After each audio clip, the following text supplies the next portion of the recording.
Assalamualaikum warahmatullahi wabarakatuh. Kita ketemu lagi di mata kuliah Perencanaan dan Pengendalian Produksi 2. Hari ini kita akan membahas tentang Theory of Constraints.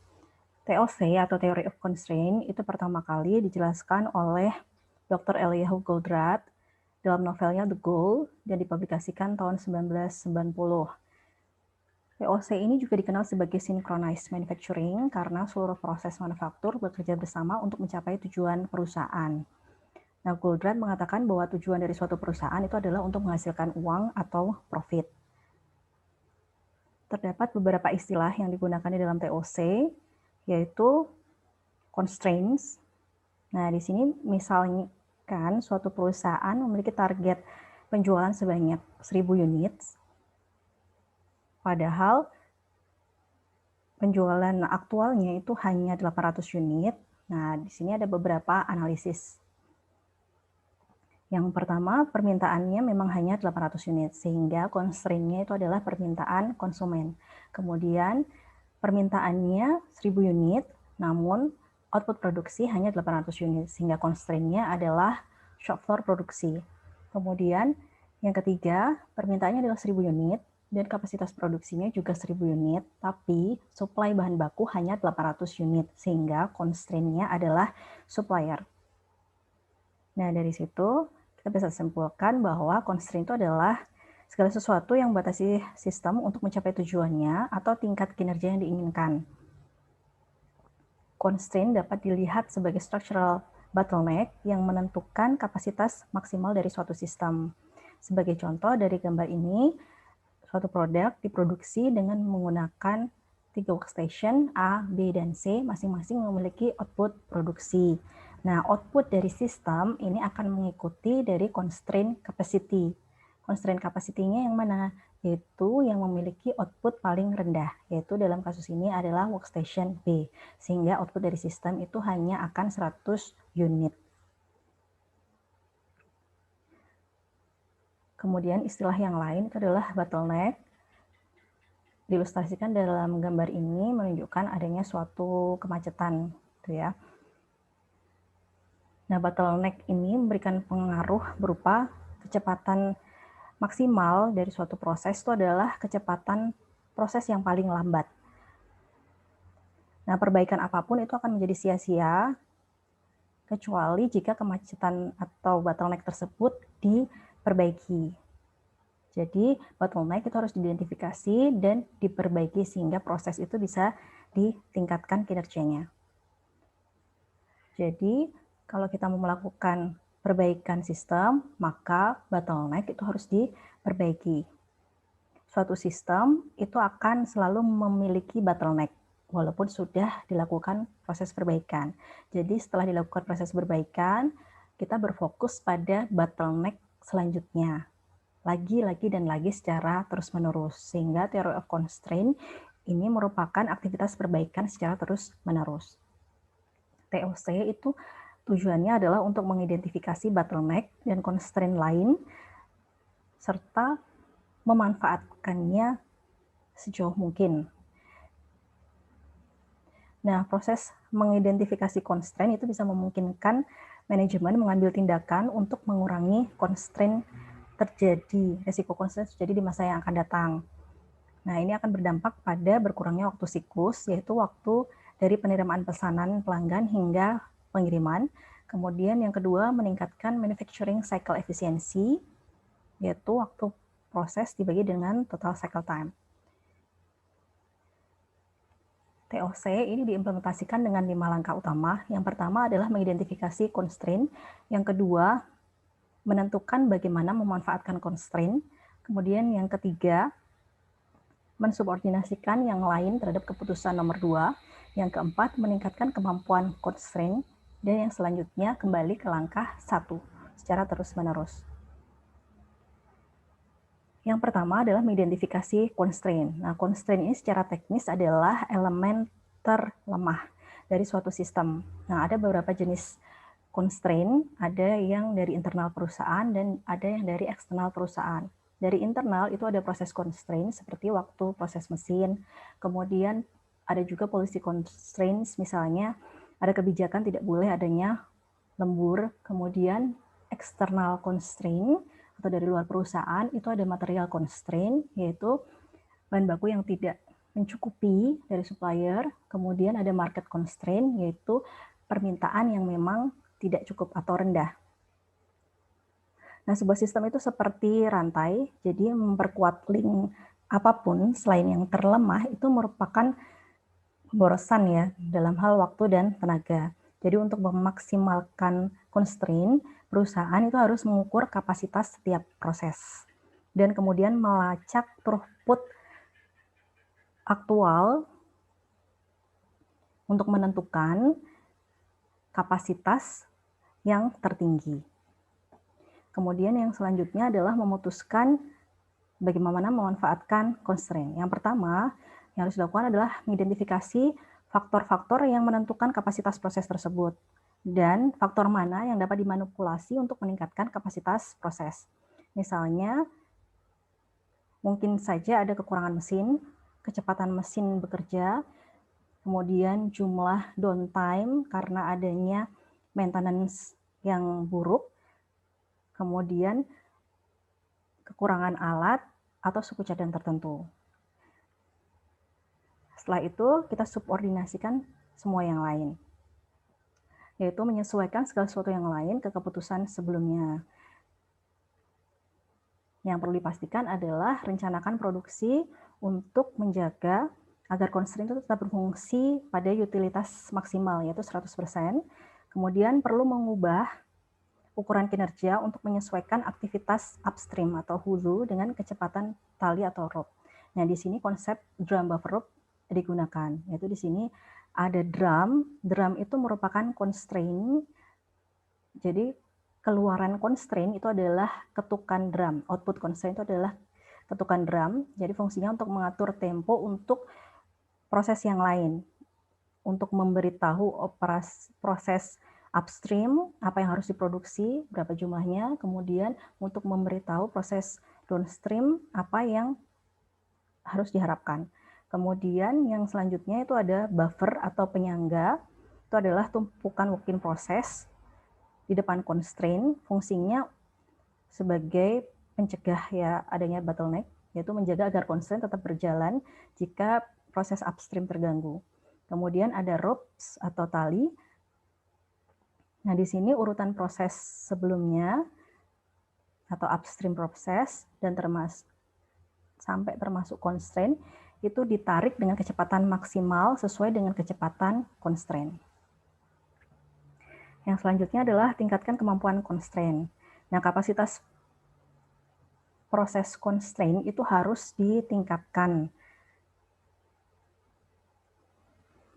sampai di atas constraint yang paling signifikan berikutnya dalam sistem untuk menghilangkan adanya bottleneck. Nah, yang lebih baik di sini adalah meningkatkan kapasitas proses constraint ke tingkat yang sama dengan kapasitas target dari keseluruhan sistem. Selanjutnya kembali ke step 1. Jadi setelah constraint diperbaiki atau ditingkatkan, kita kembali ke langkah 1, mengidentifikasi constraint yang baru. Jadi ketika output dari sistem sudah berada di atas demand, maka constraint yang dihadapi itu adalah eksternal, yaitu demand yang rendah atau tidak mencukupi. Kemudian ketika kapasitas sistem di atas permintaan, tetapi output masih di bawah permintaan, nah constraint itu bisa jadi adalah pasokan material yang kurang dari supplier. Nah, implementasi dari TOC itu bisa memberikan beberapa keuntungan, diantaranya adalah meningkatkan keputusan kapasitas dalam jangka pendek. Jadi perbaikan constraint itu akan terus dilakukan. Kemudian yang kedua, menghindari penumpukan inventory, sehingga di sini ukuran buffer itu harus dioptimalkan. Kemudian yang ketiga, membantu dalam pemahaman proses. Jadi pekerja itu akan memahami keseluruhan proses dalam sistem produksi. Nah, konsep drum buffer rope itu akan menghindari local optimization, dan yang kedua meningkatkan komunikasi antar departemen. Nah, di sini contoh aplikasi dari theory of constraint. Ada sebuah kasus di mana perusahaan memproduksi 2 produk, yaitu P1 dan P2, kemudian ada 5 departemen yang digunakan untuk memproduksi ada workstation 1, 2, 3, 4, 5. Masing-masing produk diproses di semua workstation. Kemudian data mengenai permintaan per bulan untuk setiap produk. Kemudian harga jual, biaya produksi ada di sini.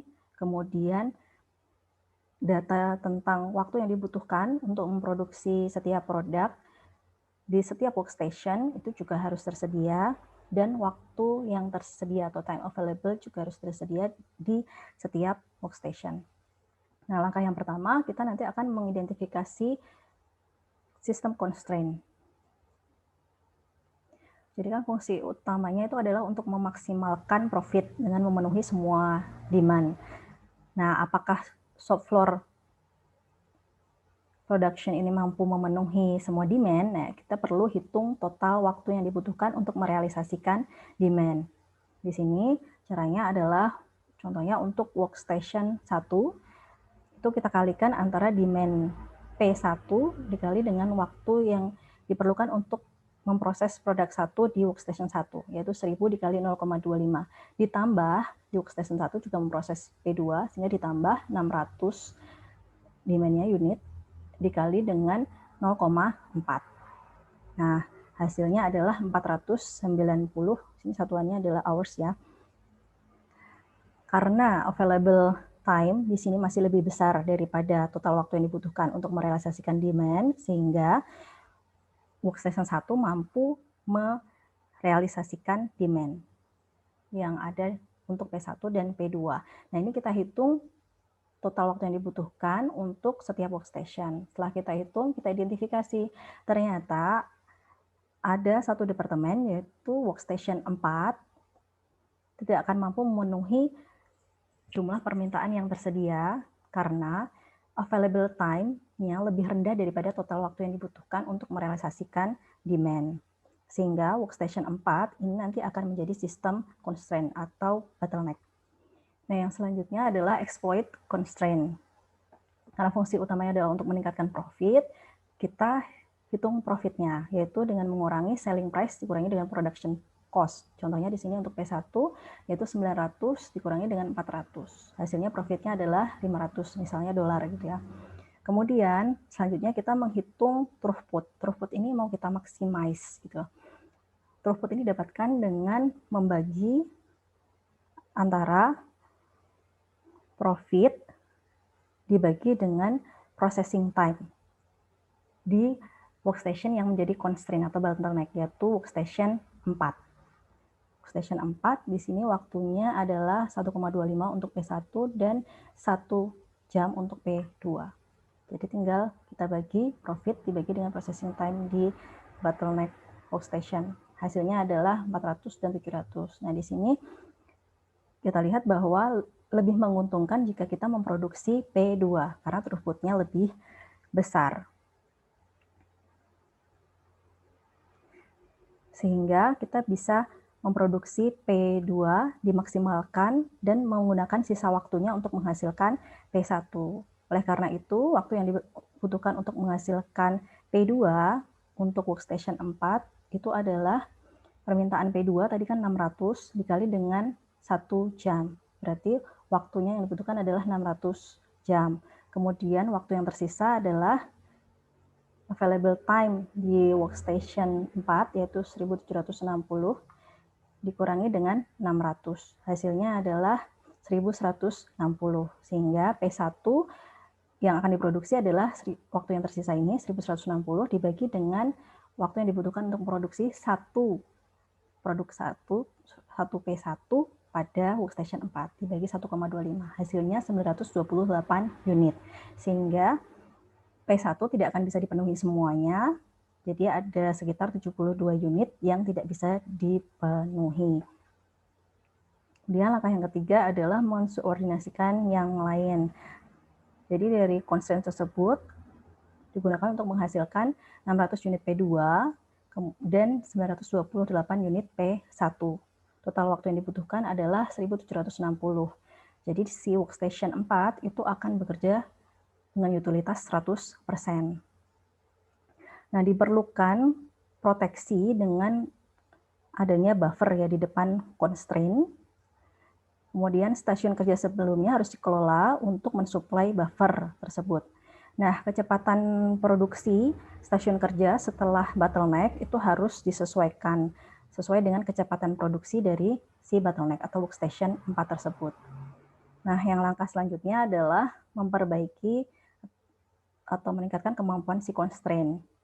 Nah, bagaimana cara memenuhi permintaan yang belum terpenuhi? Nah, bisa jadi dengan mengurangi waktu siklus produksi dari bottleneck workstation. Misalnya dengan mengurangi waktu setup atau menghilangkan pemborosan waktu. Ya, bisa jadi dengan mengurangi gerakan yang tidak perlu, transportasi, dan yang lainnya. Dengan adanya pengurangan waktu tersebut, maka waktu produksi yang available menjadi lebih besar, sehingga output produksinya akan menjadi lebih banyak juga. Kemudian langkah yang kelima adalah kembali lagi ke step 1. Nah, setelah output dari constraint itu bisa ditingkatkan, constraint berikutnya itu mungkin akan bergeser ke workstation yang lain. Contohnya di sini workstation 3 dan workstation 5 karena slack time-nya 0 atau utilitasnya 100%. Nah, tantangan dari theory of constraint dengan merujuk pada kasus sebelumnya, itu jadi untuk memastikan constraint berfungsi 100%, itu kan harus ada buffer di depannya. Nah, bagaimana cara menentukan ukuran buffer? Kemudian yang kedua, dalam hal penyangga waktu atau time buffer, itu jika terlalu panjang, maka akan memaksa proses sebelumnya untuk selesai secepat mungkin, dan mungkin itu terkadang tidak masuk akal. Nah, kemudian bagaimana menentukan buffer waktu atau time buffer yang wajar? Nah, sebenarnya ada ukuran yang disarankan ya untuk buffer time gitu. Biasanya sekitar 10% dan di bawahnya dari total lead time kondisi aktual. Akan tetapi, cara yang paling baik tentunya adalah menentukan buffer time dengan melakukan perhitungan sesuai kebutuhan di lantai produksi, karena satu perusahaan dengan perusahaan pasti akan lain. Sehingga perlu adanya buffer management menggunakan metode lain, misalnya melakukan simulasi dengan beberapa alternatif buffer, kemudian dipilih yang terbaik berdasarkan performance kriteria tertentu. Nah, ini ada tambahan ya terkait dengan aplikasi dari theory of constraint dalam mesin scheduling. Nah, dalam mesin scheduling itu akan ada beberapa tipe produksi ya. Salah satunya adalah sistem job shop. Nah, sistem job shop itu kan memiliki pola aliran proses dan waktu pemrosesan yang beda-beda untuk masing-masing job, dan jobnya bisa jadi banyak. Nah, untuk masalah kompleks seperti ini bisa diselesaikan dengan shifting bottleneck heuristic. Nah, di sini shifting bottleneck heuristic itu merupakan metode penjadwalan yang menyelesaikan masalah penjadwalan mesin-mesin yang mengalami bottleneck. Fungsi utamanya adalah untuk meminimasi adanya max span. Jadi sini shifting bottleneck heuristic itu kita menjadwalkan job berdasarkan release time dengan memperhatikan maximum lateness atau Lmax. Jadi dimulai dengan menggambar grafik disjunctive yang merepresentasikan semua jalur proses yang mungkin untuk menyelesaikan semua job. Kemudian seperti di dalam penjadwalan job shop, nah mesin 1 tidak selalu merupakan mesin pertama. Jadi penjadwalan dapat dimulai dari mesin manapun. Nah, contoh dari kasus berikut. Di sini ada 3 jenis pekerjaan, job 1, job 2, job 3, dengan masing-masing memiliki informasi mesin dan waktu produksi. Seperti job 1 menggunakan mesin 1, mesin 2, dan mesin 3. Dengan waktu proses mesin 1 sebesar 5, misalnya menit, kemudian mesin 2 7 menit, mesin 3 3 menit, dan yang lainnya. Nah, ini kemudian digambar dalam bentuk disjunctive graph seperti ini, sama dengan yang tadi ya. Yang di dalam kurung ini merupakan yang digit pertama itu merupakan nomor job 1, ini job 2, ini job 3, kemudian digit kedua itu adalah nomor mesin yang digunakan, adalah mesin 1. Jadi job 1 di mesin 1, job 2 di mesin 2, job 3 di mesin 3. Karena bisa dilihat di sini bahwa J1 pertama kali dikerjakan di mesin 1, job 2 pertama kali dikerjakan di mesin 2, job 3 pertama kali dikerjakan di mesin 3. Urutannya berbeda-beda dari masing-masing job. Jadi ditulis seperti ini ya, sama persis dengan tadi. Kemudian yang di atas tanda panah ini merupakan waktu proses. Oke, nah yang pertama kita mau menjadwalkan job di mesin 1. Di sini kriteria yang kita gunakan adalah R. R itu adalah waktu rilis. Waktu rilis. Jadi waktu rilis ini untuk M1 ya, job 1 di M1 waktu rilisnya adalah 0. Oke, kemudian untuk job 2 waktu rilis di mesin 1 posisinya ada di sini, yaitu 4 pada menit keempat. Kemudian job nomor 3 posisinya di sini untuk mesin 1 waktu rilisnya adalah 3 di menit ke-3. Kemudian P itu adalah processing time. Jadi processing time job 1 di mesin 1 adalah 5 menit. Job 2 di mesin 1 adalah 2 menit. Kemudian job 3 di mesin 1 adalah 5 menit. Tulis di sini. Kemudian D itu adalah due date. Due date itu adalah dapatkan dari due date ya, dari jalur yang terpanjang dikurangi dengan waktu proses terakhir. Jadi di sini kan ada 3 jalur, jalur atas, jalur tengah, jalur bawah. Nah ini dicari longest path-nya. Jadi jalur atas ini due date-nya adalah 5 ditambah 7 ditambah 3, hasilnya 15. Yang tengah itu adalah 4 ditambah 2 ditambah 9, hasilnya juga 15. Nah yang jalur paling bawah itu adalah 3 ditambah 5 ditambah 4, hasilnya adalah 12. Nah dari sini yang paling panjang itu adalah 15, sehingga longest path-nya D-nya adalah 15. Nah, due date untuk yang nomor 1 itu adalah 15 dikurangi dengan waktu proses terakhir. Nah, ini untuk sampai di mesin 1 kan di sini posisinya. Waktu proses terakhir. Berarti sebelum masuk ke mesin 2. Berarti 15 dikurangi 3 dikurangi 7. Hasilnya adalah 5. Kemudian untuk yang job nomor 2 posisinya untuk mesin 1 itu adalah di sini. Sehingga dia dikurangi dengan waktu proses terakhir, yaitu 15 dikurangi 9 adalah 6. Jadi harus selesai masuk ke proses atau job 3 itu di menit ke-6. Kemudian, nah yang terakhir adalah job 3, posisi dari mesin 1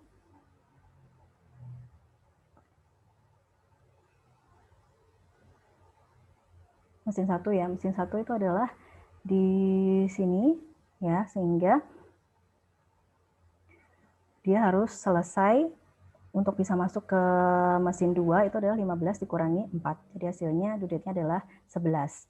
Nah, penjadwalannya kita mengurutkan berdasarkan minimum R. Sehingga di sini urutannya akan job 1, job 2 dan job 1, job 3 dan job 2. Namun, di sini kita pertimbangkan due date. Ternyata due date untuk job 2 itu sangat cepat atau pendek, sehingga kita perlu pertimbangkan lateness maksimal. Jadi ada 2 alternatif, J1, J3, J2, atau J1, J2, J3. Kemudian kita hitung lateness maksimalnya. Nah, di sini kalau urutannya alternatif 1, J1, kemudian J2, kemudian J3, kita bikinkan chart-nya ya, dimulai dari menit ke-0 mengerjakan J1 sebanyak waktu prosesnya adalah 5 menit, selesai di menit ke-5. J2 waktu prosesnya cuma 2 menit, selesai di menit ke-7. J3 waktu prosesnya 5 menit, selesai di menit ke-12. Nah, kita hitung L. L itu lateness itu adalah completion time dikurangi dengan due date. Jadi misalnya J1 completion time-nya adalah 5, terus selesainya adalah 5, due date-nya adalah 5. Berarti L1 itu adalah 0. Kemudian yang L2 itu adalah completion time-nya 7 dikurangi dengan due date-nya 6. Hasilnya adalah 1. L3-nya sama caranya, hasilnya 1. Kemudian kalau urutannya alternatif kedua, J1, J3, J2, kita bikin chart yang baru. J1 dikerjakan sebanyak 5 menit, completion time-nya 5, kemudian J3 5 menit juga, selesai di menit ke-10, kemudian baru mengerjakan J2 yang terakhir sebenarnya waktu prosesnya 2 menit sehingga selesai di menit ke-12. Nah, kita hitung L-nya dengan cara yang sama. Didapatkan bahwa dari sini L max-nya adalah 6, yaitu pada L2. Terlambat sebanyak 6. Misalnya satuannya menit gitu ya. Kemudian dari sini kita bisa lihat bahwa L max-nya yang paling kecil itu adalah 1, yaitu dengan urutan J1, J2, J3. Jadi kita anggap ini adalah yang lebih baik. Nah, karena walaupun ini lebih baik, tapi tetap terlambat, yaitu sebesar 1 menit, maka M1 itu tetap menjadi constraint atau akan menjadi bottleneck. Sehingga kita gambarkan di grafik disjunctive-nya ya. Ini track-nya tadi, yaitu M1 mengerjakan J1, kemudian J2, kemudian J3. Nah, setelah bottleneck tersebut ditentukan, nah jalurnya tadi perlu digambarkan ya dengan warna tersebut. Jadi warna ini menunjukkan constraint disjunctive yang perlu dipertimbangkan saat menentukan max span yang baru. Nah, batasan disjunctive itu adalah mesin bottleneck tadi si M1. Nah, yang max span yang baru itu akan menjadi max span lama atau due date tadi sebelumnya ada 15 ditambah dengan keterlambatan maksimum mesin bottleneck atau M1. Tadi mesin bottlenecknya M1 terlambatannya 1. Kemudian max span yang lama adalah 15. Berarti yang baru tuh max span-nya akan 16. Nah, langkah yang selanjutnya adalah melakukan analisis yang baru di setiap mesin yang tersisa yaitu M2 dan M3. Oke, cuma di sini kita hitung kembali R-nya untuk M2 ya. M2 di sini untuk yang job 1 posisinya di sini sehingga R-nya atau release time-nya nanti adalah menit ke-5. Jadi di sini di 5 tulisnya. Kemudian job 2 itu di proses yang paling awal sehingga R-nya adalah 0. Kemudian job 3 itu ada di posisi terakhir. Nah, sehingga dia akan ada 2 jalur alternatif, yaitu jalur paling bawah ini, kemudian sama lewat jalur disjunctive. Nah, dipilih yang longest atau yang paling lama. Jalur yang paling awal, R-nya nanti adalah ini ya, 3 dan 5. Jadi 8.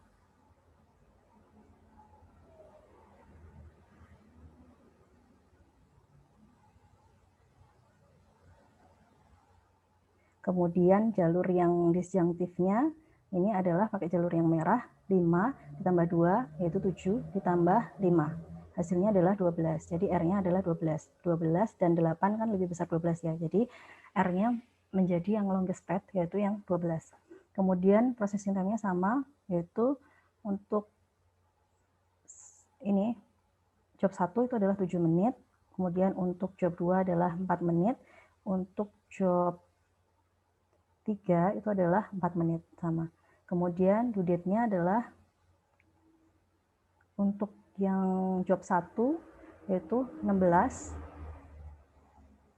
Ya, karena di sini posisinya di sini 16 dikurangi 3. Jadi dia harus selesai di menit ke-13 untuk diproses di mesin 3. Kemudian untuk job nomor 2 posisinya di paling awal sini sehingga dia harus selesai di 16 dikurangi 9 dikurangi 2. Harus selesai di menit ke-5 untuk bisa diproses di mesin 1.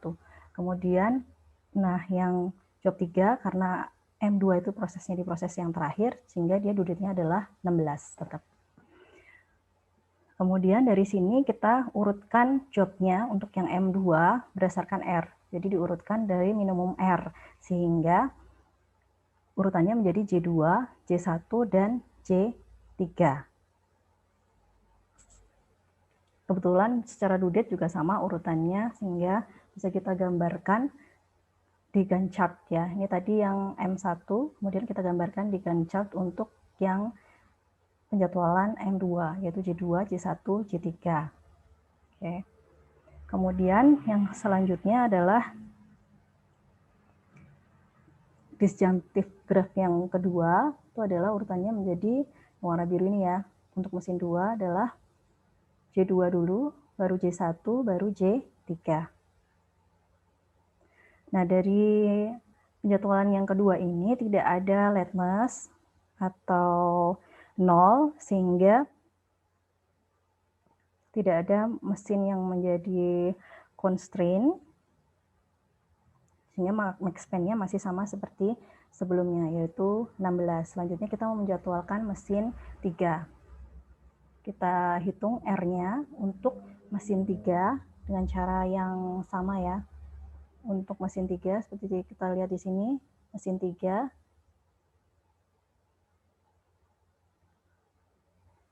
di sini adalah 5 dan 7, berarti 12. Kemudian alternatif yang kedua adalah 4 dan 7, yaitu 11, sehingga dipilih 12. Tulis di sini. Kemudian yang job 2 itu juga posisinya di sini.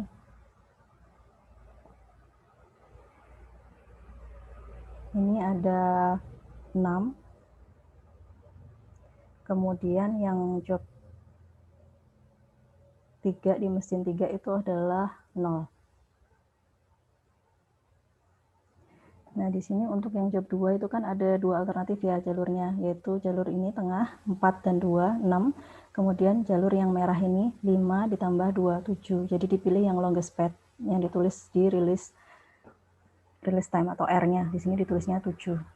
Kemudian processing time-nya sama dan dicek due date-nya. Nah, jadi dari sini diurutkan berdasarkan R juga. Jadi karena J3 paling minimal, sehingga J3 itu dijadwalkan di mesin 3 yang pertama, sebagai job yang pertama dikerjakan, kemudian J2, kemudian J1. Sehingga kita gambarkan seperti ini ya, disesuaikan dengan proses sebelumnya. Nah, sehingga dari sini kita dapatkan max span-nya adalah sebesar 19. Oke. Demikian materi tentang theory of constraint dan aplikasinya. Kalau mau mempelajari lebih lanjut bisa dicek di referensinya ini. Terima kasih. Assalamualaikum warahmatullahi wabarakatuh.